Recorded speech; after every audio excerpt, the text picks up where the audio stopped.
All right, let's talk about something that's, and I'm not kidding here, one of the most important skills you will ever learn, especially as you start to build your own life. We're talking about financial literacy. I know. That phrase can sound kind of boring, but trust me, this is about way more than just numbers.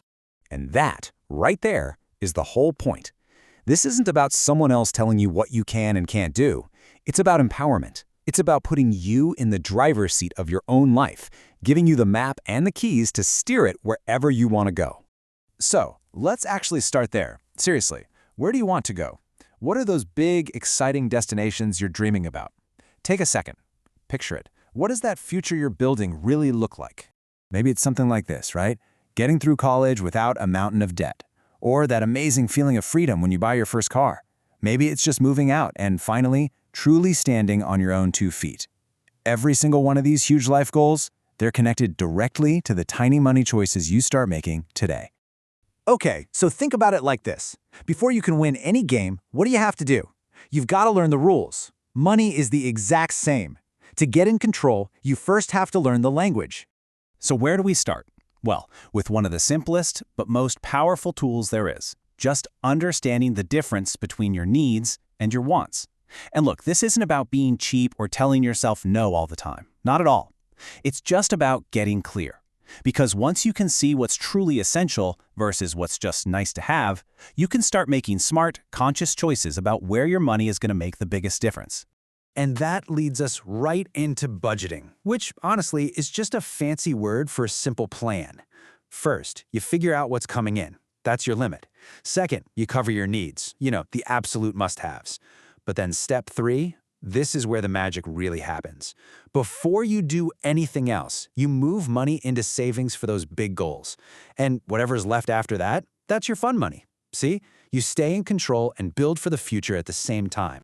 Now, if you want a really simple guideline to get started, the 50-30-20 rule is a great one. The idea is pretty simple. About 50% of your money goes to needs, 30% can go to wants, and, this is the crucial part, a non-negotiable 20% goes straight into savings. It's just a clear, practical way to make sure you're always putting your future self first. So knowing the rules is one thing, but really playing the game to win, that takes the right mindset. Let's talk about the psychology of all this, because how you think about money is honestly just as important as the numbers themselves. This idea right here, deferred gratification, I want you to think of this as your financial superpower. I mean it. It's just the ability to say, no, not right now, to something small, so you can give a massive, life-changing yes to something huge you really want down the road. And that's really all it is. It's choosing the person you're going to be in the future over the impulse you feel right now. Every single time you save instead of spend on a whim, you're literally casting a vote for that future version of yourself. And the payoff for mastering this one skill? Oh, it's huge. We're not just talking about having more stuff. We're talking about less stress. That feeling of real security. When you build this habit, you're building a foundation for true independence, which frees you up to go after your biggest, wildest dreams. Now, I know what you might be thinking. Okay, this sounds nice, but how does skipping a coffee today actually help me buy a car in 2 years? It's a totally fair question, so let's actually connect those dots. Because here's how it works. That tiny, small saving habit you start today, that's the engine that makes buying your first car possible in a couple years. And that discipline is what lets you get through school without being crushed by debt. And that freedom, well, that's what paves the way for real financial independence down the line. You see how that works? Every single step just builds on the one before it. So we've covered the what, the why, and the how. We've talked rules and we've talked mindset. So let's wrap it up. What is the one big idea you should walk away with today? It's this.